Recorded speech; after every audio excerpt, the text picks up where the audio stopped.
Hello.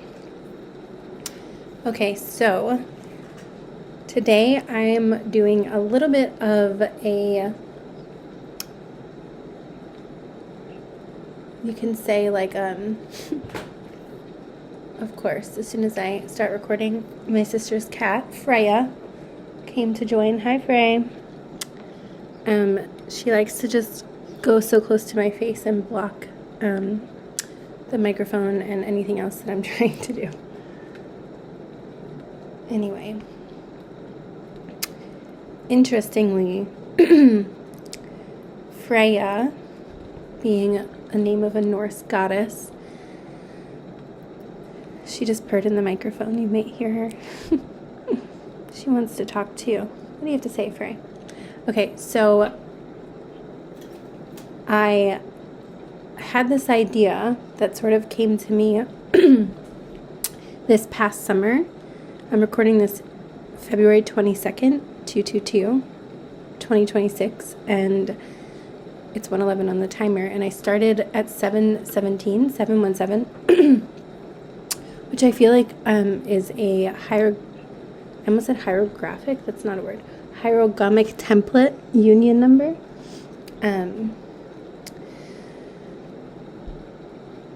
And yeah, so this past summer in 2025, I was in Costa Rica. And I was at an artist residency. So for this will be the intro, like I said, recording on 2/22/2026, and Freya just blocking the microphone over and over again. Freya! Yeah, so I'll let you know, but there will be a transition from the audio.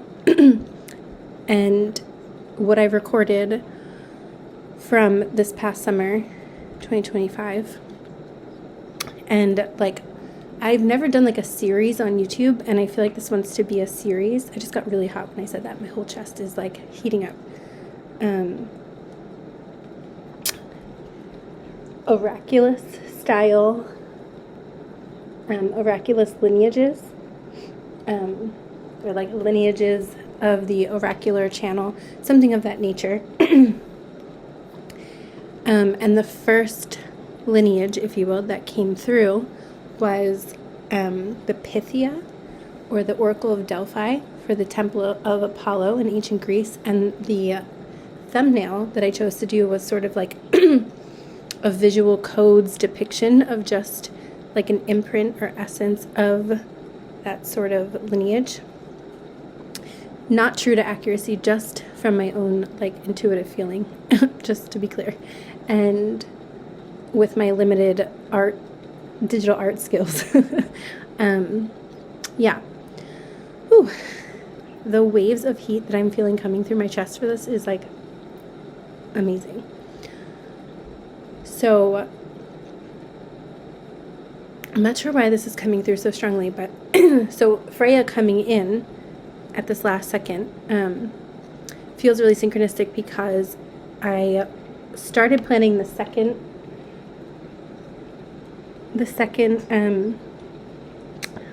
lineage in the series, and this was like a while back, and I was going to focus on the druids, like Celtic druid energy, but today I kept getting references to Odin, Norse mythology, and Freya, etc. And I sort of just like asked internally, and for like an intuitive connection code to the next lineage that wants to come through. So as soon as I start, and Freya coming in just feels like after already multiple pings from Norse mythology. So that might be the next the next one that I dive into. But for this one, like I said, it will be ancient Greece. And I originally, for the second part that came, well, really it's the first part, very nonlinear experience we're going through right now, going back in time about 6 months when the next phase of the audio comes in. Again, I'll let you know. I recorded a video, but the video quality it just was not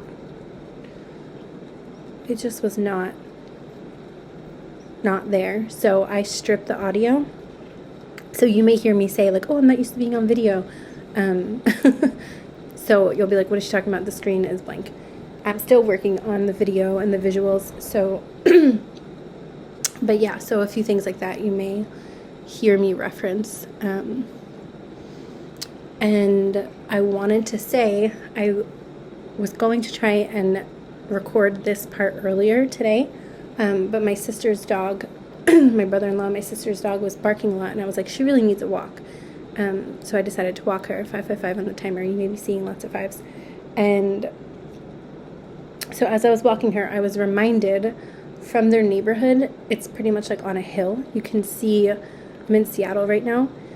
So yeah, the second part of the recording, I recorded in Costa Rica. Now this part of the recording is in Seattle, the neighborhood of Queen Anne. I don't know why that felt like relevant for some reason. So I was standing on one of the streets for a moment when I was walking the dog, and I looked up and you can see beautiful mountains in the background, and I was reminded, and today was like the perfect day for this sort of ping to come through, because it was raining in the morning, so the afternoon it still had that, like, I don't know, the skies here feel like angelite, the crystal angelite, like they have like violet, purpley, gray, little pink, like it's such a like angelic crystalline sky energy here for me when I'm like skying in the sky. That's like what I feel so strongly.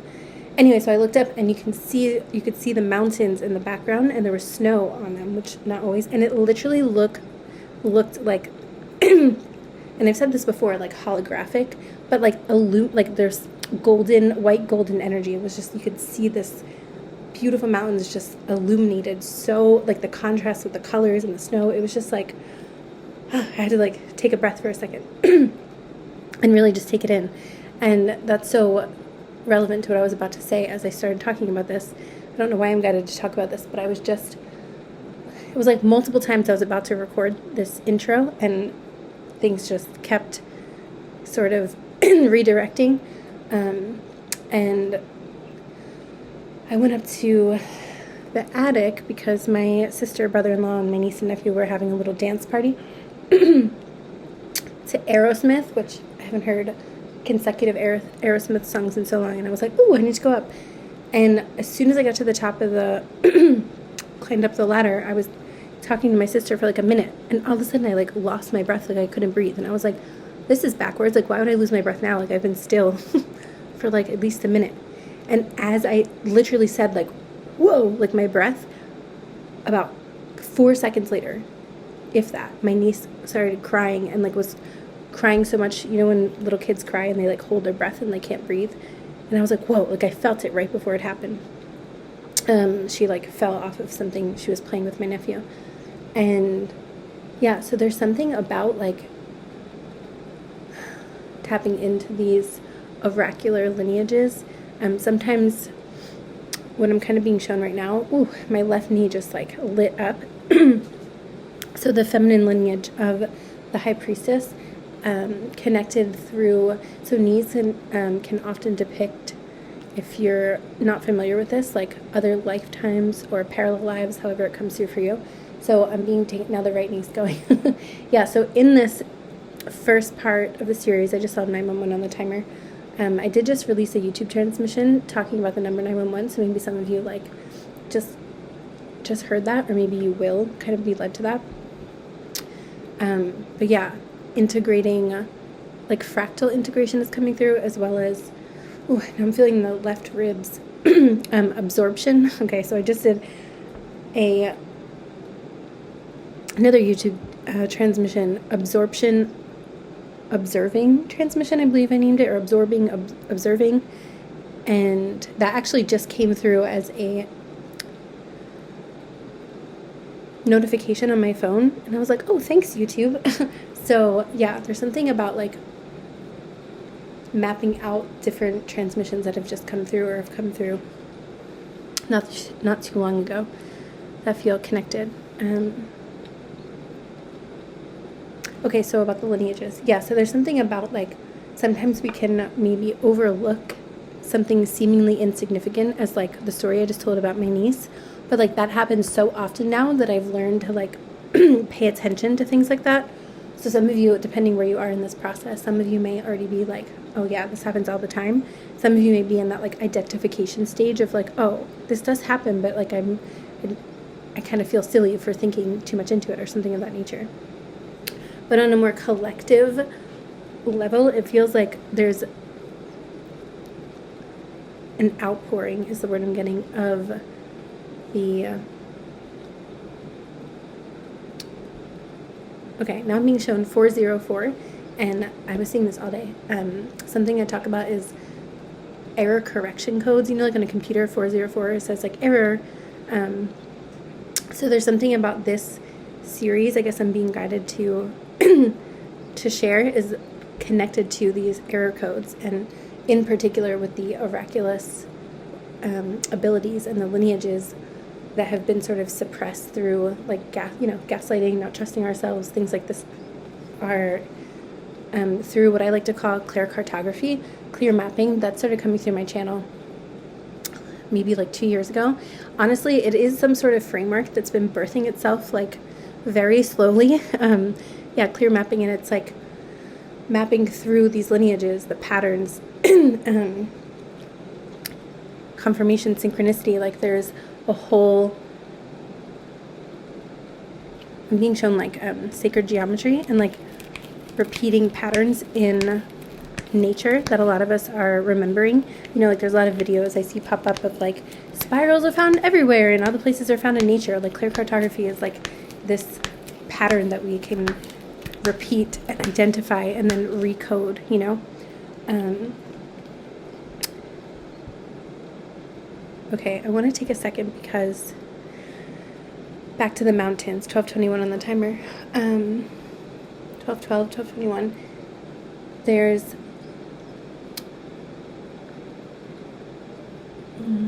I don't remember which transmission this was, but within the last month or so, I posted something on YouTube, and I went to a park with my sister really close to her house. She just moved to Seattle, and I'm here this month. Well, I've been here, like, maybe almost 2 months now, but I'm leaving in a few weeks. And anyway, when I got here, we went to this park, and I was looking at the park, and I was, like, looking out at the mountains over the water, and I was just like, I feel like I'm, like, seeing Mount Olympus. Like, that's what it feels like. And then I looked up the name of the mountain, and it sure enough was literally named Mount Olympus, and I had no idea there was a Mount Olympus here. Like, but that was, like, the energy was projecting off. Like, it just felt so, like, heaven on earth, sort of, you know, like the holographic imprint of that. Anyway, so I thought today when I went to record, I didn't even make the connection that Mount Olympus, in Greek mythology, Mount Olympus, the legendary cloud-piercing home of the 12 Olympian gods, and I was just saying 12:21 and 12:12, and I didn't even think about that, established as their seat of power after defeating the Titans in the Titanomachy. Am I saying that right? Located on the highest peak in Greece. It served as a divine golden palaced citadel where Zeus reigned, holding feasts and assemblies. So, excuse me. Release. A key myth. The mountain was created following the war between the Titans and the Olympians. It also associated with the 9 muses who lived at its foot. And it's funny because when I was creating the thumbnail, I kept getting the muse energy. Like, what was that movie? Hercules, you know, like the muses, and they, like, come to life through the vases, which are called, begins with a K. Ooh, what is the name of that? I'm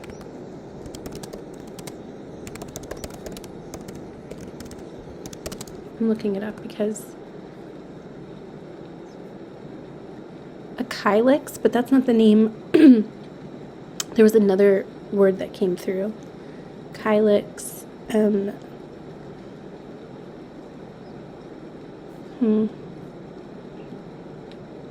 Oh, there's also the Greek amphora is another name for the vase, or the vase. How do you say it? Vase, vase? I feel like I switch.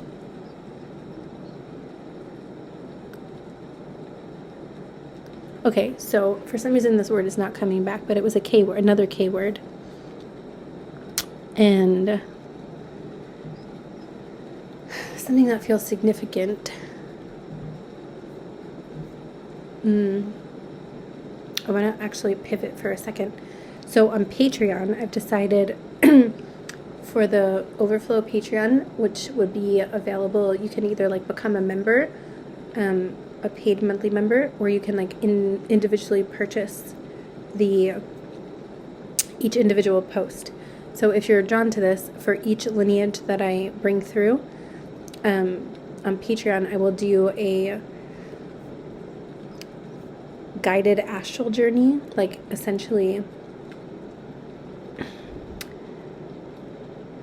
a fractal reclamation, like reintegrating fractals of consciousness. If you want to get deeper within each lineage, ones that you feel drawn to, 1616 on the timer. Yeah, I want to just open up the channel and bring through like a crystalline vapor activation, sort of like in the style of a hypnosis regression meditation. Something I just call intuitive dimensional body work. I haven't talked about that in a while, but that came through a few years ago because I never got I almost got certified in past life regression or quantum hypnosis, or BQH, beyond quantum hypnosis, but I was sort of already doing it, but just a little bit differently. Like I just started channeling it, and I went to a few people that I researched and really trusted who were already certified, and I just kept getting the same answer, like not to do that and just trust. Like I was already doing a lot of self-paced research on the area, as well as practicing with myself and clients. So yeah, I will bring that through for the Patreon overflow. And there's one more aspect that wanted to come through. By the way, the K word was crater. Crater, Kratr, for the vase or the vase. And something that came through so beautifully that I did not even consciously plan, the alchemical balance of the U2 portion of the Temple of Apollo, the sun, the solar, the masculine, the light, and of course the Pythia, the high priestess archetype, and the oracle of Delphi in this case, tuning into the more, that crystalline liquid vapor, the chasms of the earth, the quintessence, the ether element. And so the U2 portion will be that crystalline vapor. And also, I just learned that the word hypnos, Hypnos, or what I'll call probably the hypnos activation, the lunar crystalline vapor. Oh, what is this? Is your boyfriend the boss of you? Oh, okay. Who is the boss of you? For some reason, Friends just started playing on my YouTube by itself. Maybe someone was just watching Friends. Particularly Phoebe. That's just so funny because I realized, this is like a small little story.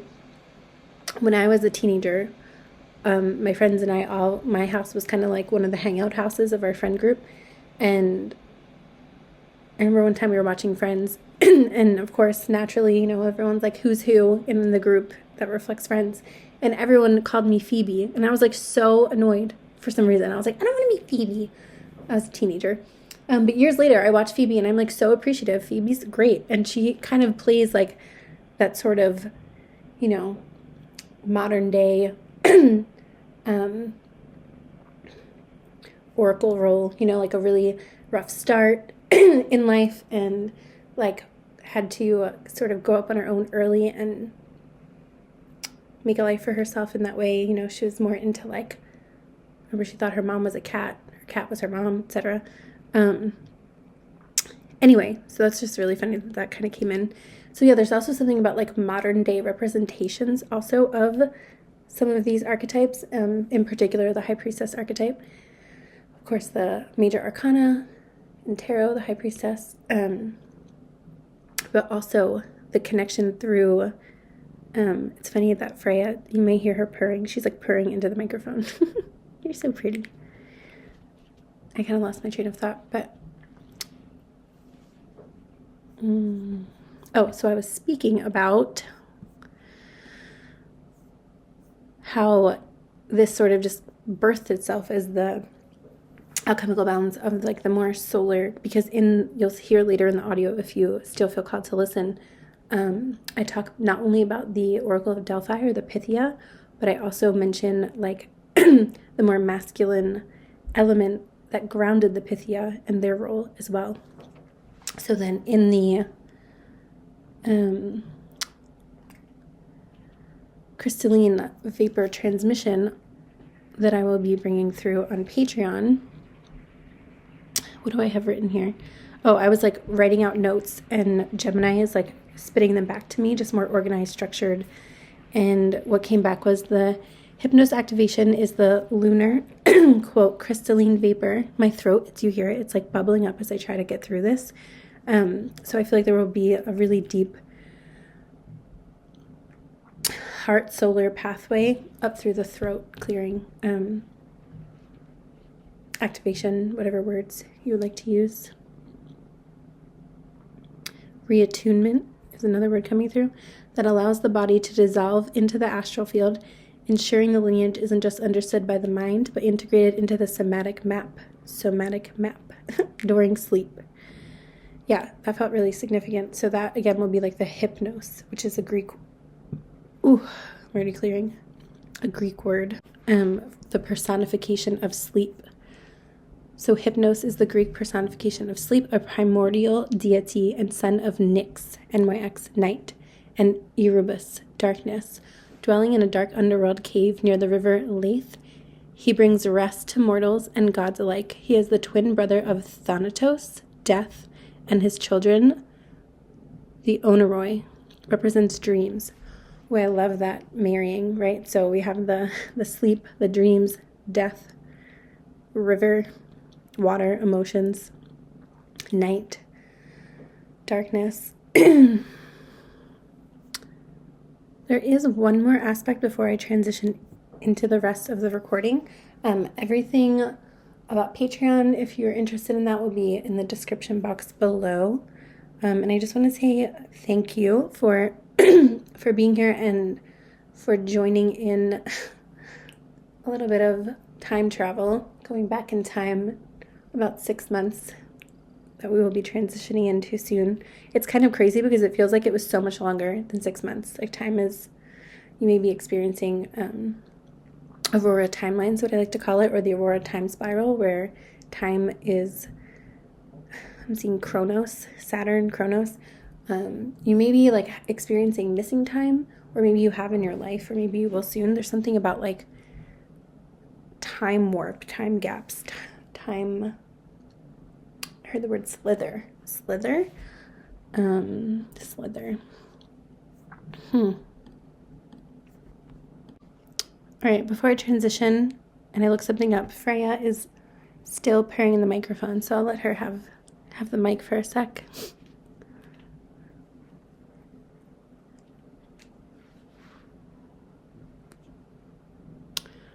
Okay, so the vapor elements, pneuma, Pneuma, the Greek word for breath or spirit. This is the vapor itself. It's the crystalline, quote, air you're breathing on your walk. Or maybe some of you are about to go for a walk, or maybe you're listening on a walk, or maybe you've been doing like walking meditation or like walking activation, walking manifestation, something like that. The invisible data that enters the body before it becomes a thought. This is a new one for me. Adyton, Adyton, the inner sanctum, which literally means do not enter. It's the restricted space at the back of the temple of Apollo. It's the deep privacy of your own somatic experience where the channeling actually happens. Oh, that's beautiful. And the chasm, or the chasma, or fissure in the earth, the opening, and it represents the gap between the static of the physical world and the source code, the deep earth astral. These are just, again, when I was stream of consciousness writing to Gemini, and then it sends me back organized pieces. Okay, there's more, but I think I'm feeling like the transition is happening in a moment. I'm getting tingles in my crown. Oh, something else that came through was the macro and the micro. Macro and micro. Also, my throat is like drying up. Like it's just drying up. And I'm seeing like really flaky salt, like Dead Sea salt, or what is the name of it? Malden salt.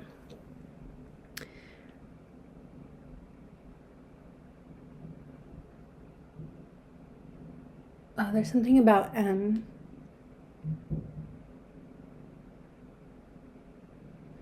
like softening.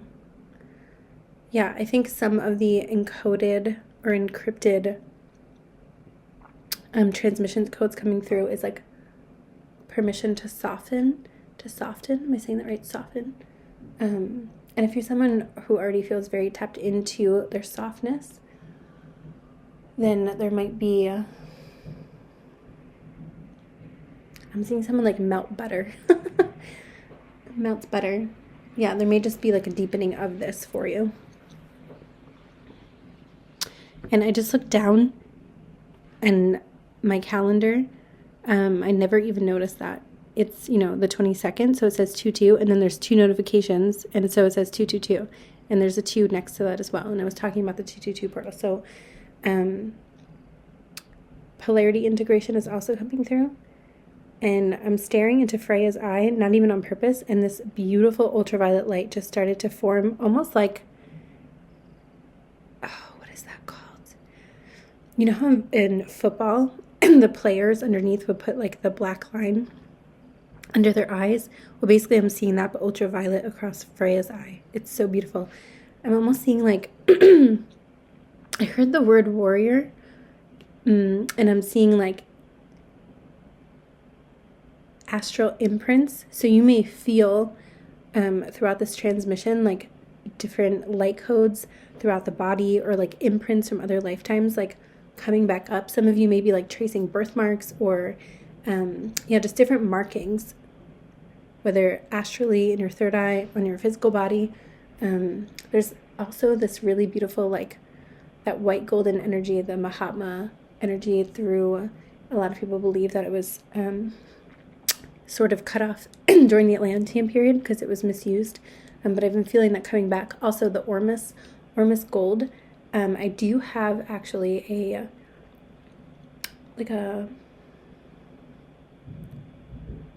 not partnership, but what is it called when you have an affiliate link with them? So if you're interested in ORMUS gold, you can use the code that I have and purchase with a discount. Anyway, so the ORMUS gold for me is always like that finical. What is finical?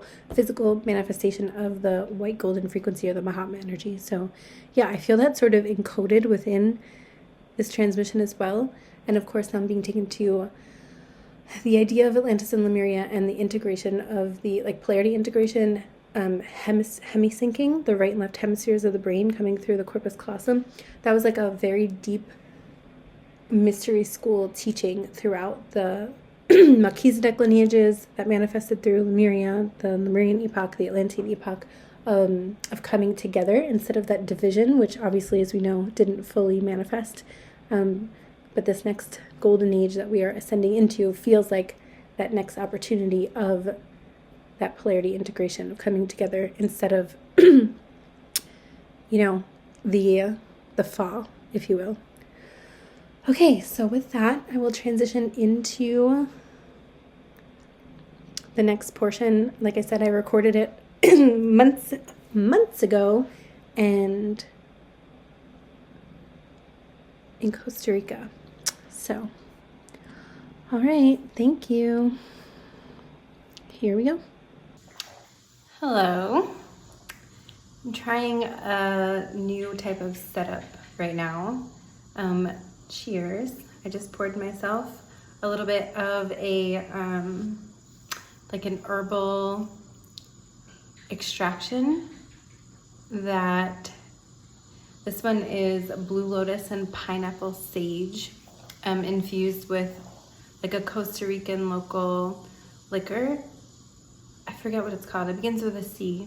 Anyway, it's been like, I think almost a full lunar cycle that it's been infusing, and yeah, I wanted to taste it. I tasted it already. Anyway, it's delicious. Cheers. I hope you have something that you would like to sip on or snack on if that's something you're in the mood for. Okay, anyway, I looked up and I just saw like a violet orb. Yeah, so with this new setup, I'm still getting used to video. Anyway, I am in Costa Rica right now, and I'm staying in an artist residency, and there happened to be an extra tripod. There might be like a particular name for like a ring, a stand, I forget what it's called, but I've never used one before, so I'm attempting to use this thing that holds my phone. It has some light. It kind of brought me to like a flashback, because I used to use a tripod like every day. I used to be a freelance court stenographer, or I was a court reporter, and I would use a tripod to hold my stenographic machine. We just called it a steno machine. Anyway, so when I was like setting it up, I had like a flashback of like, whoa, I have not touched a tripod in a few years. So it was interesting. Yeah, so you may actually, deja vu has been coming through really strongly this week. I am a frequent experiencer of deja vu. Perhaps you are, or if not, it could be coming in for you. I've talked about this before. I've been experiencing it since I was a kid, off and on. And this week I wrote down, I think today was like the 5th, in less than a week, 5th time that I've experienced deja vu. So it's funny that then this happened. This I wouldn't consider deja vu. This is more like a nostalgia. Excuse me, but like actual deja vu. Yeah. Okay. Usually when I take a breath, I'm not on video, so I just breathe, but here we are. So I've been taking notes this week for different things that have been coming through. The most recent energetic strand that came in was actually maybe like an hour before I started recording this video. And what happened? Okay, so I was actually like singing and dancing just by myself in this room, and I felt this like presence, and it was like it came to me as a young like woman, I guess you could say, a young girl, in a like more older timey dress, very Grecian feeling, and I heard the phrase in my head, "Are you scared?" And I replied, "No." And then I had these like full body chills that just came in, and something told me to Google Pythia. So Gigi Young is someone who I used to listen to a lot. Some of you may be familiar with her, some of you may not be. And she, I saw recently had released a series about Pythia.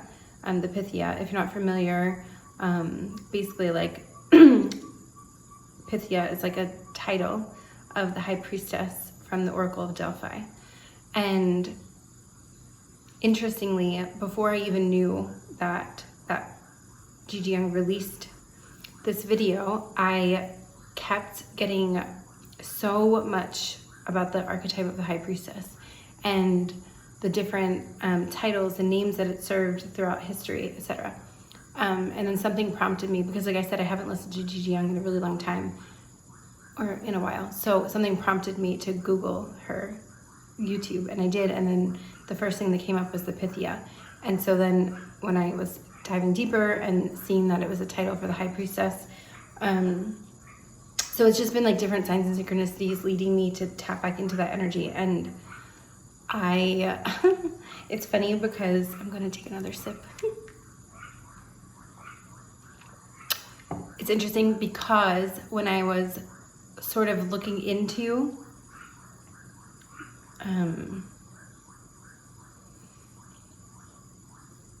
I'm going to change directions actually. Back up. So let's see. I'll say maybe in like 2021. I remember I was in my bathroom. At this time I was living in my hometown, Philly, where I had a condo. And all of a sudden I heard clear as day, Oracle of Delphi.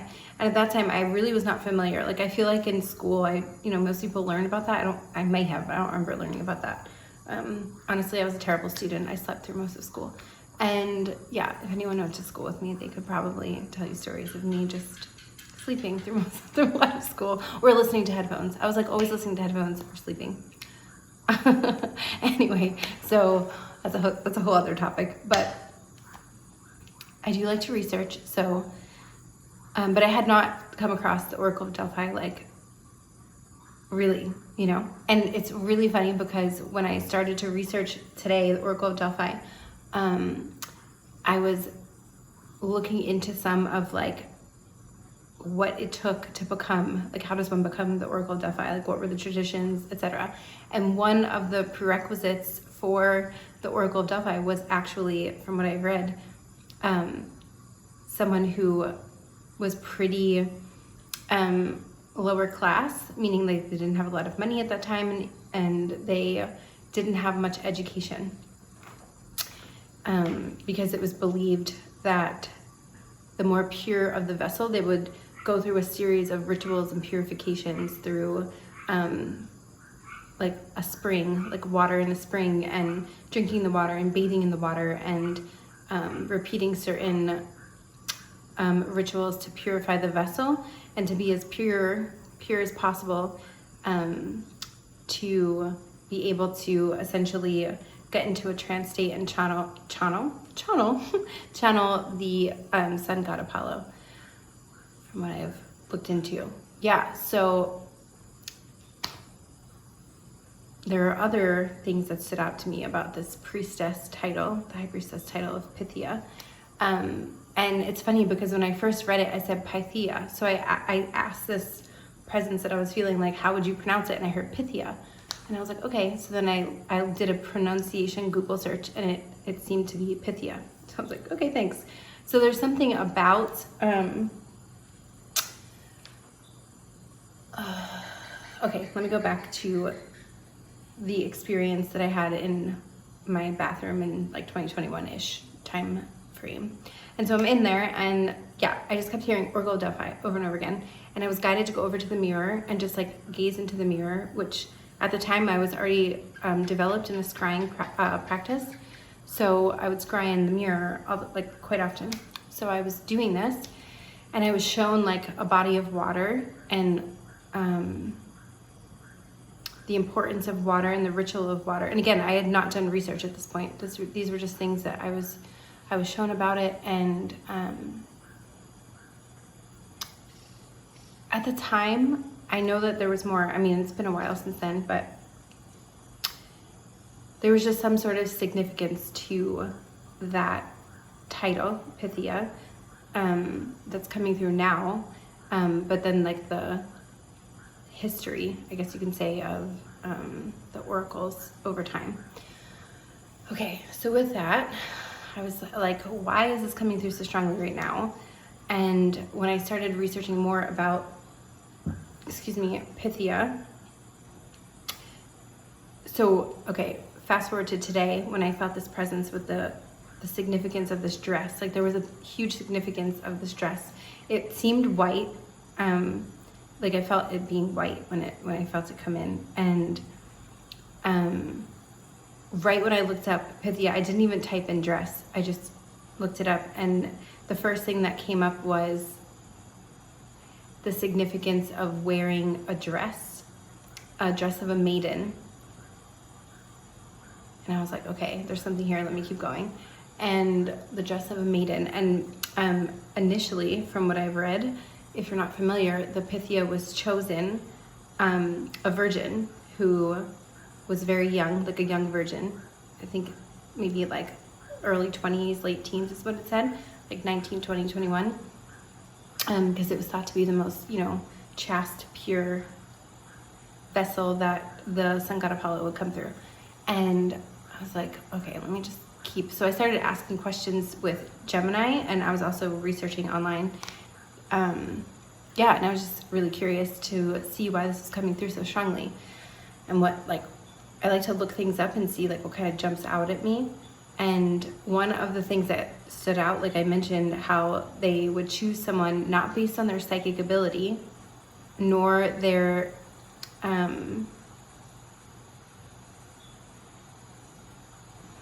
what's the word I'm looking for?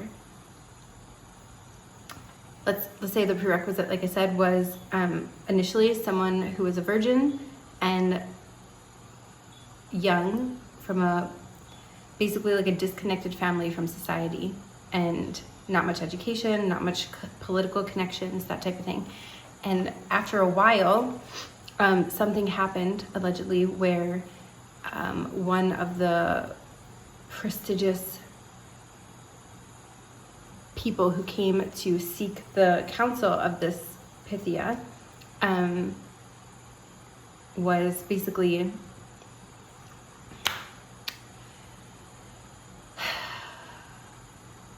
I guess a little horny and greedy, and kidnapped her and raped her for his own doing. So after that, the Oracle of Delphi came up. Well, I shouldn't just say the Oracle of Delphi, the priests. So I'll get into the priests in a minute. The priests and the Delphi came together. The priests of the Delphi came together, and whoever else was involved, to basically say, how can this never happen again? And so then they came up with this idea that they would now choose someone for the position to be over, maybe let's say 50 years old. But the tradition would carry on by wearing the dress of a maiden to honor the purity and the purity essence of what their rituals were, basically continuing to, the essence of that maiden energy. So the dress was very significant, and why I kept feeling that energy. Okay. So after a little while, let's say generations, they say 1,000 years, this specific Oracle of Delphi lineage carried forth, channeling the Apollo sun god. And another thing that felt significant to me, so when I first started on that remembrance of Oraculous style channeling is what I call it now, but what an oracle even is, and the role of the oracle and all this stuff, I had a lot of skepticism. I was really what is happening here? But I was so curious, and I felt things that I hadn't felt before, at least in a long time. And so when I dove in deeper to my own connection to channeling, I was so torn. I had this conflict, I had, at the time, there were people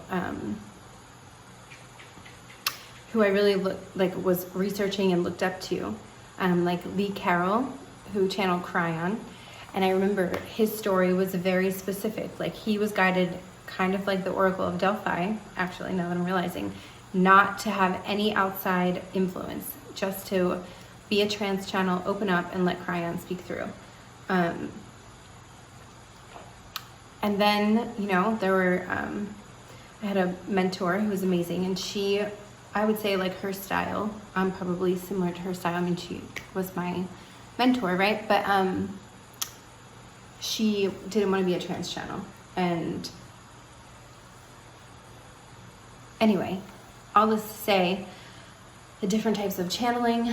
And of course there's like, you know, the art of channeling, like flow state is really any type of channeling. But in this specific instance, I'm more referring to like oracular abilities and oracular style channeling. And really highlighted in my research with the Pythia, I hope I'm saying that correctly, there was a highlight, again, that word keeps coming through, highlight of the Pythia was not known for their psychic or psychic development. It was all more about like ritual purification and being a clear vessel to, well, I should say this because of the position, you know, that it's funny because I read also that the Pythia would sit on a tripod chair. So this tripod energy is coming through really strongly. A tripod chair, you know, some of you may be familiar with this already, kind of over a chasm in the earth where the vapor, there was a name that I'm probably going to butcher. I should look it up. Pneuma, which is the Greek word for breath or spirit, pneuma. And it says here, what I'm reading, the pneuma, the trance-like state, was thought to be induced by inhaling. By the way, I had so many prompts up here, and when I was just going to talk about pneuma, it was literally right here. Like I didn't even realize it was already honed in right on that. Okay, that's cool. To be induced by inhaling a sacred vapor called pneuma, Greek for breath or spirit, which was believed to be the breath of God, the breath of the God. This was the mechanism by which Apollo was thought to take possession of the Pythia. The fact that Pythia was a woman of good moral character, but without special education, and also key to this belief, her simplicity meant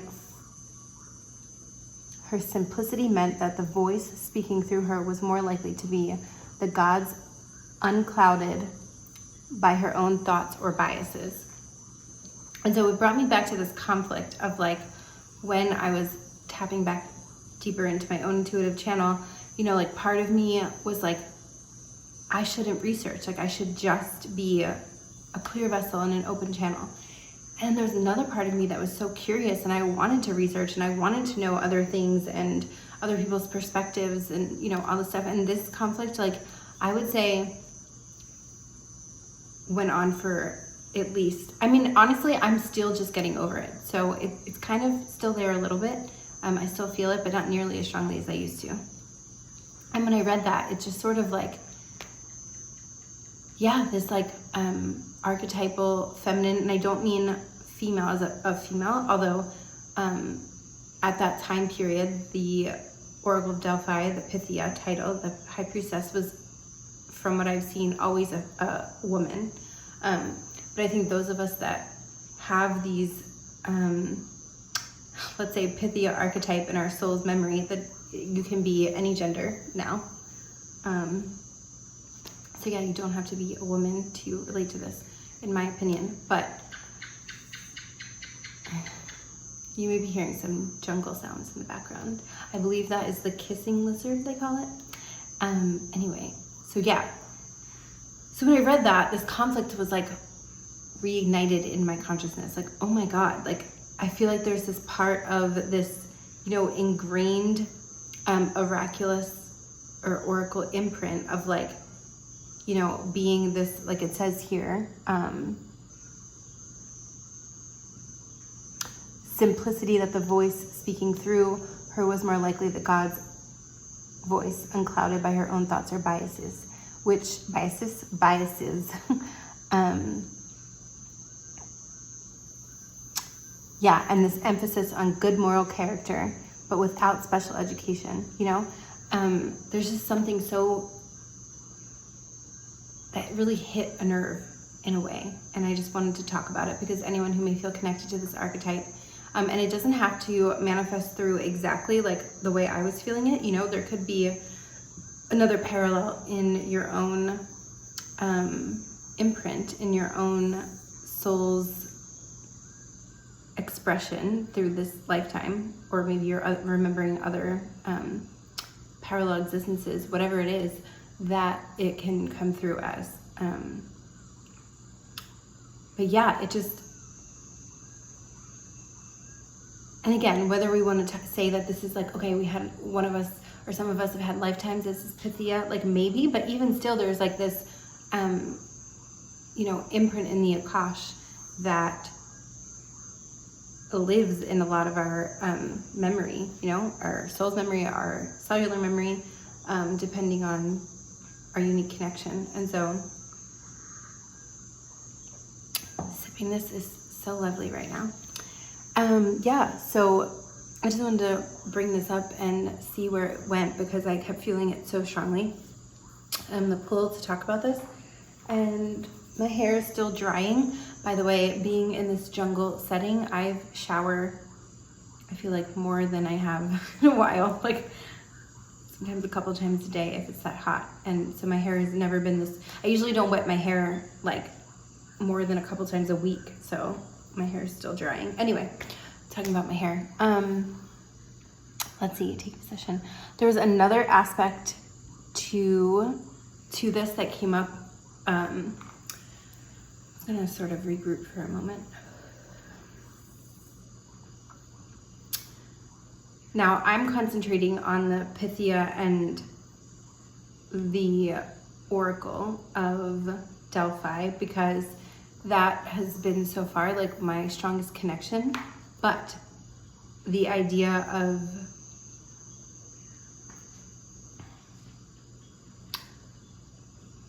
an oracle obviously is not only contained to ancient Greece, and there are many other cultures and ways that this has been expressed. I'm not sure if I'm going to go into that in this recording. I'll feel into it and see where I'm led. But if you're listening to this and you have some sort of remembrance or interest in another culture that or way that this has been expressed, like I would love to hear. So please feel free to like share about it. For sure. Okay. Another aspect of this that I found really important was that, there were these priests, and again, if you're already familiar with this, who were trained to essentially interpret what was coming through the Pythia. And there was generally one Pythia, but then when it got really, the Oracle of Delphi became really sought after, then they would have two, and sometimes there would be one in the wings waiting, like a third Pythia. And with these priests that were essentially interpreting, because often the information that would come through the Pythia would be like ecstatic or in some sort of like poetic rhyme where it wasn't like so clear. So then these priests would interpret what was coming through, Apollo. And it's really fascinating because these priests, like when I looked it up, it said espionage, like they were basically like spies and they were extremely well educated. And so I went into some of like the questions I'm sure like philosophically have been asked for a very long time about like, did they believe that they were actually receiving divine guidance from the god Apollo? And it was basically like so I've been working with Gemini AI, and I just want to talk a little bit about that because I have been feeling a little weird about it, to be honest. I have been so resistant to working with AI, like for a long time. My sister and brother-in-law are both very, like they live in San Francisco and they are both in the tech world, and they have been like trying to convince me to use it for a long time. But like anything else, I realized it's a tool and it depends on how we use it. And especially trying to create content and have a business and do all these things, as a one man show, one man business. I have a lot of ideas and a lot of different interests, and AI really, it's like hiring an editor kind of. And right now I don't have the funds to hire an editor. So, and I'm not speaking from a place of lack. I'm very into the mindset of trusting and, you know, resources show up as you need them. But this is the resource that showed up, and honestly, it's been really helpful. So yeah, I do just want to say that. But I really do try my best to, like, yeah, utilize it with integrity, whatever that means, you know, to me. And just a little quick tip on that. I didn't mean to say the word tip. I meant to say a quick, I don't know, the word tip came out. That's fine. Woo! Okay. I really, really love working with Blue Lotus. I haven't worked with it too much lately. So when I do, I just feel like my body instantly like relaxes a little bit deeper.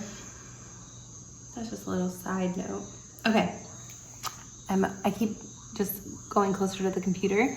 So back to the priests, that I found super interesting because I asked a few questions, like basically what are the historical and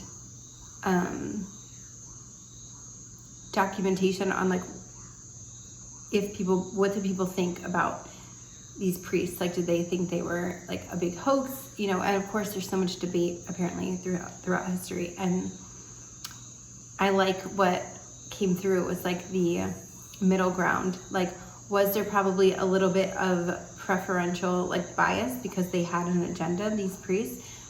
Yes, but they seem to wholeheartedly believe in the Pythia and the pneuma, you know, the gaseous vapor that was coming through. It doesn't say here, but I feel like the Pythia would like straddle her legs and like let it come up like through her vagina, as well as like inhaling it. It even said that there was a Pythia that died after becoming so ecstatic that they believed at one point she inhaled too much of the gaseous pneuma and literally died like a few days after a session. So yeah, that was pretty crazy. And basically that these priests were like, yeah, like wholeheartedly doing this from a place of belief, but also probably, you know, it was, when I looked it up, it said a well-oiled machine. Like, it was a whole institution that was very prestigious and taken seriously in all matters, not just of the Pythia's role, but the whole institution. Yeah, I don't know. I just felt a call to talk about this. I'm not exactly sure where this is going, but I just wanted to really get into that because I'm sure there's like so much more to talk about. But I wanted to tie it in to how, I'm just pausing because I'm seeing a few different things.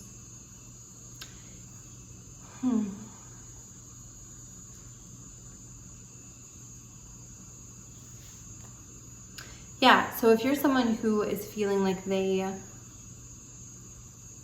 are attracted to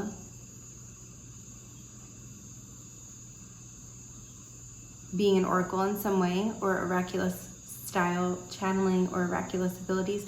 Oraculous style channeling, like I said, is just the way that I've decided to, you know, when people ask me, what am I doing? That was the phrase that came through for me. And so, yeah. But really any form of divination. And maybe you've had this kind of conflict, or like I said, some other sort of conflict, or just understanding some of the history of what it means to have that sort of experience. And of course, now fast forward to present day, or what we would call modern day, you know, myself and lots of other people who identify as some sort of oraculous style channel. Well, maybe not in that phrase. I'm just using that because, like I said, that's how I identify. But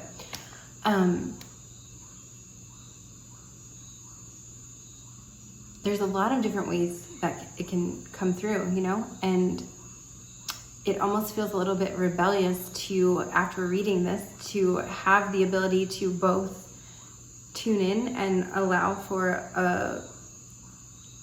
an essence to pour through, as well as still being someone of the world. You know, these Pythia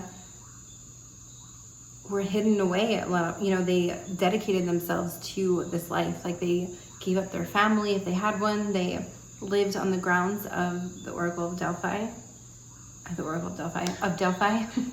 and were very secluded in that world. So yeah, it's almost like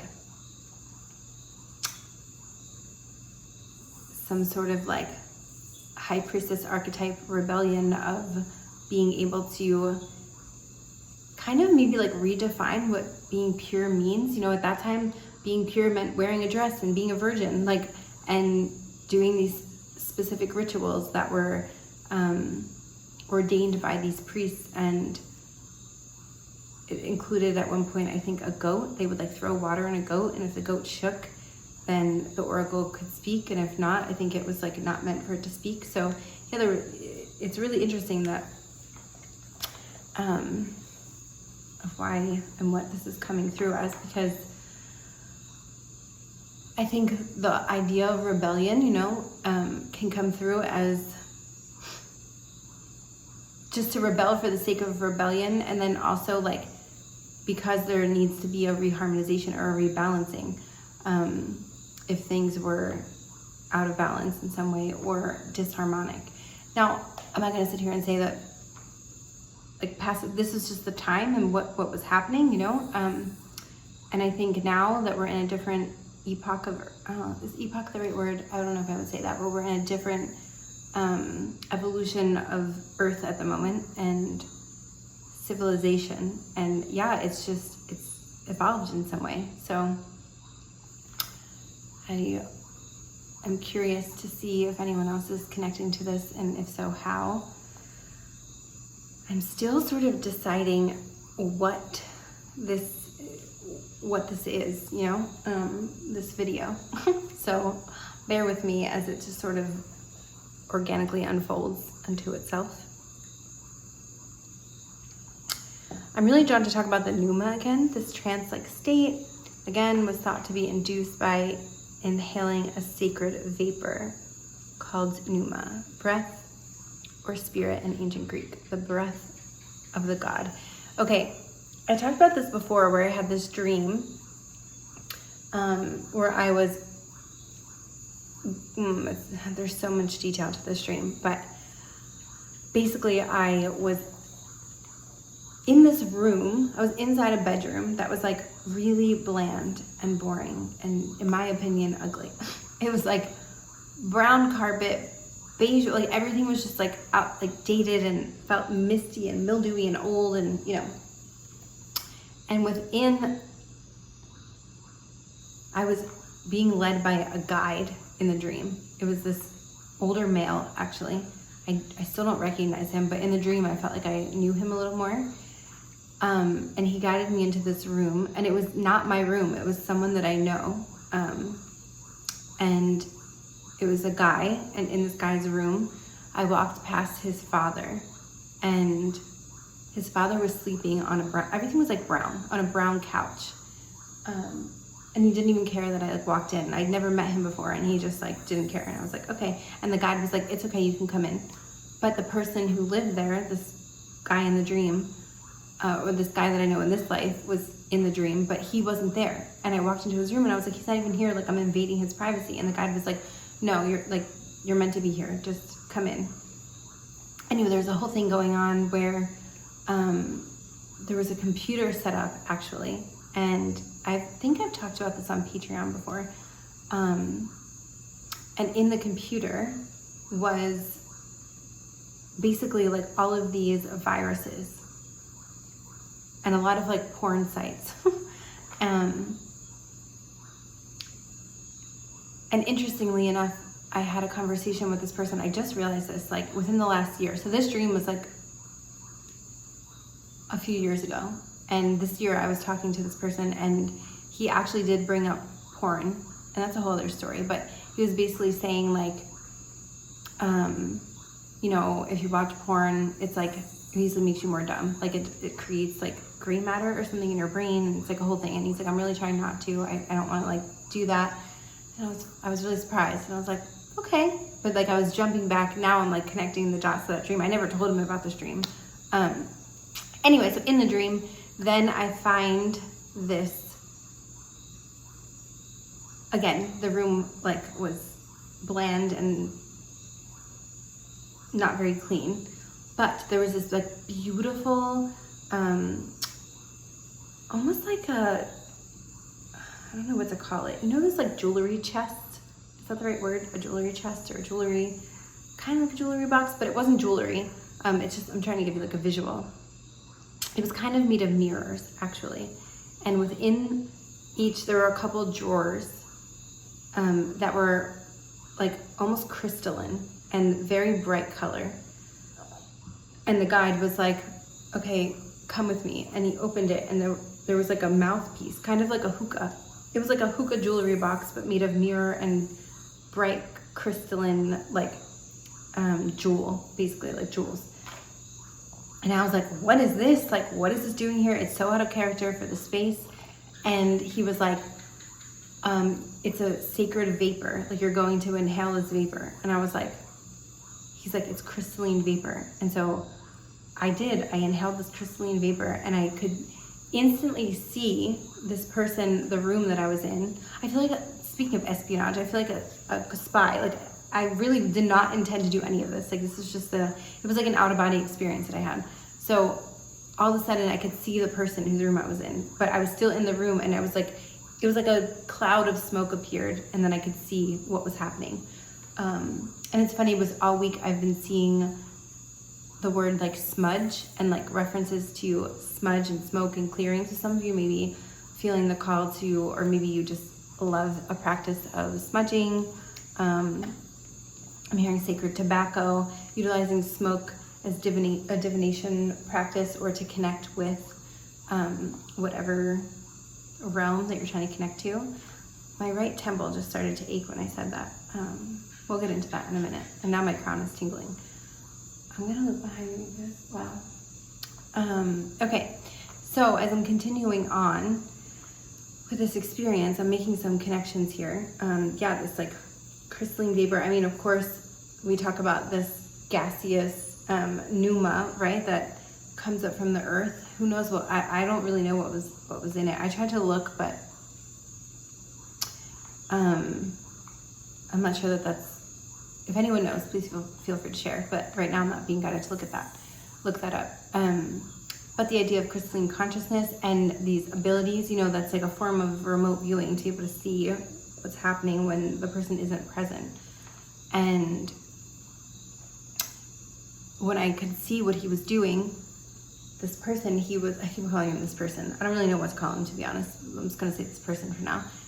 He was like with a group of people that were basically getting him in trouble. Like, not that you can blame other people. He was making his own choice, but he was choosing a crowd that was like not great for him. And you know, it kind of depicts that room, but then he had this beautiful crystal vapor in his room, you know, like, of course, subconsciously and metaphysically, especially in dreams or symbolism, like each room, well, the house in general can represent the subconscious, and then each room can depict a deeper symbolic connection. Actually, I forget what bedroom, meaning metaphysical.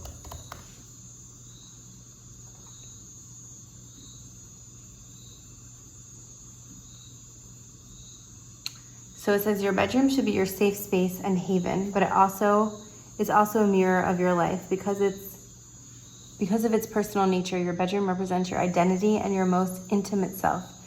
It not only offers a window into how you sleep and how you relax, but it also shows off your interior design style. And it's funny because this person, the person that I know, is actually sort of really into design in a lot of ways, but I think there was like a part of him that felt like, I think he got a little, like, he got, what's that word? Like his balls busted for it, for lack of a more eloquent way to say that. So I think there was like a little bit of shame in that department, and it really showed through the stream, you know. And of course I'm speaking archetypally, and like this may apply to some of you in other ways. And this person that I'm speaking of, I do have like a, if you want to call it like one of those sacred soul connection things, I feel anyway. And yeah, so this may be coming through for some of you as well. And I just feel like that symbolism really showed through the stream in terms of like, you know, a lot of what I first perceived when I walked into the room of like, ooh, but then like when I was led deeper, this like beautiful crystalline vapor and this preserved, you know, vessel that it was preserved in was so beautiful and colorful and crystalline. So yeah, I feel like this is also not just about me and this person, but this whole idea of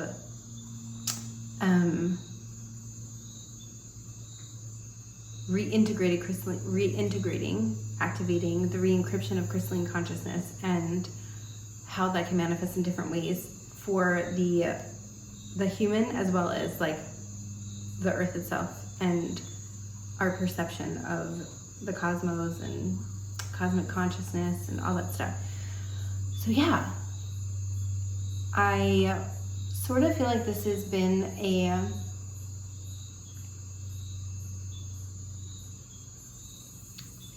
I want to say some sort of activation for anyone who's still tuned into this, and a sort of remembrance and storytelling, a chat. Like it's been sort of multiple things that have weaved into what I'm hearing is like the encoded transmission that is being woven in, you know, behind the words, is going to, I want to keep doing this because there's like a tactile sensory element to this. So if some of you are having that sort of reaction or response, or will be in the near future, there seems to be a connection also to this week. The Kundalini energy has been coming through really, really strongly. So I had this vision come through when I was meditating of a specific type of snake, not just like a general snake. Like I knew it was a specific type, but I didn't know what kind. But it felt, and from the look of it, it's like, okay, I kept having these conversations that were like leading up to this experience. And being in the jungle, of course, snakes had come up multiple times, especially venomous ones, and being able to distinguish between a venomous snake and a non-venomous snake, if you will. And someone was saying, like, generally, you know, a general rule of thumb, of course, nothing is always 100% in that way, but a snake that would have like vertical eyes and like not like roundish features, but like very, why can't I think of the word? I can see the shape so clearly. Like a copperhead? There's a specific like shape of the head that's like more angular, not so round. And the vertical eyes, sometimes bright colors, but not always, that can indicate a venomous snake. And my fellow volunteer mate was like, basically if the snake is boopable, like if you think it's like, oh, you want to boop it, like it's probably not venomous. And I was like, obviously that's not a good rule of thumb, but it was just funny that she said that. Anyway, so then I had a vision of the snake and I was like, okay, the snake did seem venomous. Like it had the vertical eyes, it had that angular shaped head. It was like a specific width, and like the way that it was coiled, like everything was very specific. It felt like it was, had a specific design, like I saw a specific design, but the color, I couldn't see the color of the snake, but it didn't feel like it was colorful to me, like the way that it was projected to me. Anyway, fast forward a few days later, I'm having this conversation with someone, and one of her biggest fears is snakes, and she's a big researcher, and she was talking about furs de lance. I know I'm butchering that snake name. One moment, please. Fer-de-lance. Fer-de-lance. Fer-de-lance. It's like different colors of brown. Anyway, when she said that name, because I hadn't like talked about, you know, the snake experience that I had, something told me like, look this up immediately. So I looked it up, fer-de-lance, and it was literally like, I saw the profile of you in the vision that I got, and that was the snake. And I was like, oh, here we go. Which it is supposed to be one of the deadliest snakes in Costa Rica. And apparently it only travels like along a certain pathway of South America. Just a little fun fact about the fer-de-lance. But then I was like, okay, let me see the spiritual meaning. And right away it said something about the connection to Kundalini, that it actually can be very connected to the Kundalini energy. And I had already been getting a lot of other signs and synchronicities about a Kundalini. I feel like I overused the word activation. Rising. It's interesting because, so I've talked about Kundalini off and on my channel since I started. And it seems to be, you know, just like anything else, these waves that come through, and collective waves. Now, at least for the collective I'm tuned into, that's not to say that's every, you know, there's 8 billion people on this planet, and there's different agendas and different waves and different people to tune into those different pulses. But for this pulse, if you're connected to this, yeah, there seems to be this Kundalini. Whenever you find this, you may be experiencing, whether it's your first, second, third, fifth Kundalini rising. When I said that, I just felt like I needed to lay down. So you may be feeling a bit tired whenever you're finding this, or like the need to rest more. I did make a few notes about, I was waking up. I woke up the other day at 3:11 specifically, and that number keeps coming through, so that can have some sort of significance for some of you. But I also heard someone speaking the other day, like, oh, if you wake up in the middle of the night, it's not spiritual, you have parasites. So the parasitic aspect coming through, please always do your own due diligence if you feel like your body is infected with a parasite. That's a whole other topic. So I just always like to bring through any possible like physical body vessel things that come along the way, but I also think it's a pretty blanket statement, and I don't know that that's always the case. You know, like the guy who was talking about it said, it's not spiritual to wake up in the middle of the night, it means you have a parasite. And like, again, that's a very blanket statement. I just wanted to address that. But yeah, please always trust your body and yourself, and do your research if you need to, or whatever it is that you feel called to do. But anyway, so what did I want to say? Yeah, okay, so you may be seeing the number 1212 as well. And at the same time, I saw at some point this week, 1212, I had this like really high pitch frequency in my ear. And I had it a few times this week where there were different pitch frequencies I was picking up on. All of them were very high pitched. So there could be a clairaudient readjustment I'm hearing. That could be also coming through as well. I did just want to say that, well, I'm going to pause for a moment and come back to my thought. Okay, what else has been coming through?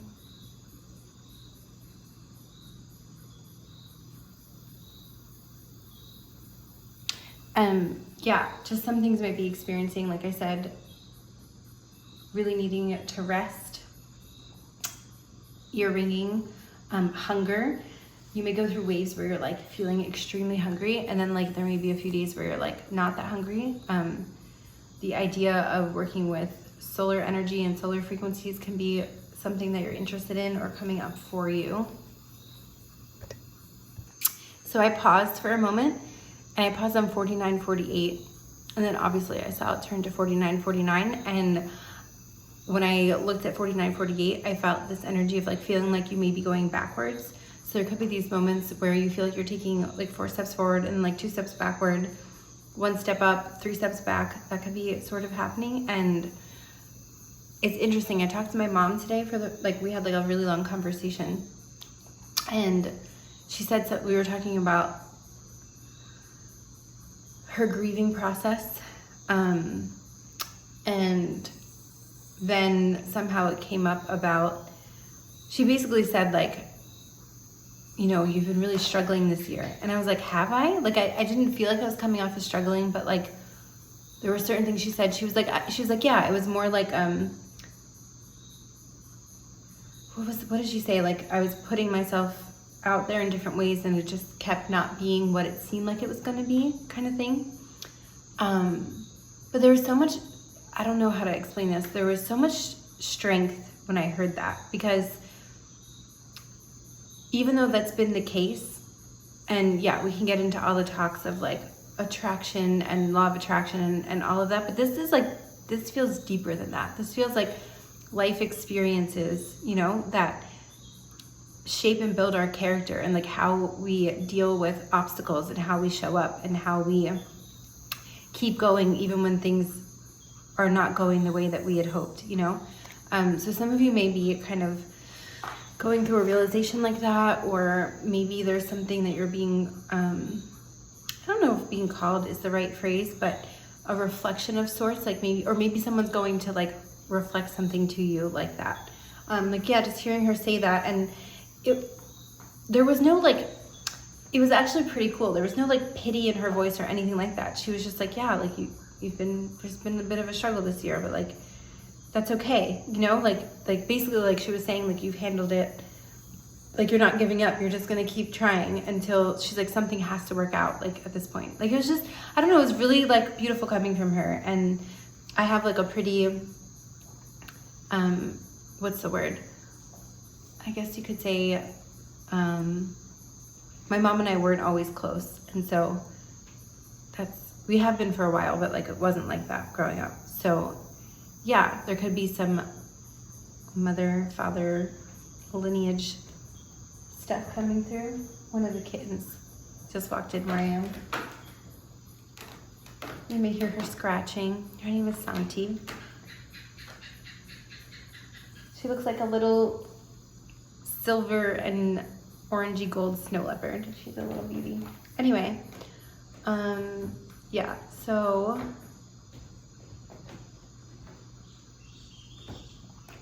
the song Hold On One More Day from Wilson Phillips, which I loved that song when I was a kid. Maybe some of you did too. That song is coming through. Okay, hold on one second. Okay, you may be seeing 777, 777, repeating sevens of some sort. Lots of past people or places, things, maybe just like popping in your awareness. It could be as simple as like if you're online or on a social media thing, like all of a sudden all the suggestions are like people from your past that you haven't thought about in like years for some of you. Or like people may be nostalgic and telling stories out of nowhere, or you may run into certain people, or certain people might reach out to you. You may be having people come through in dreams. Like there's just this like past resurgence that feels like it kind of comes up before there's this like, if you want to call it a quantum leap into, or catapult energy. Oh, someone just pulled up, which is crazy because I'm like alone in the jungle. And okay, I'm gonna pause for a moment.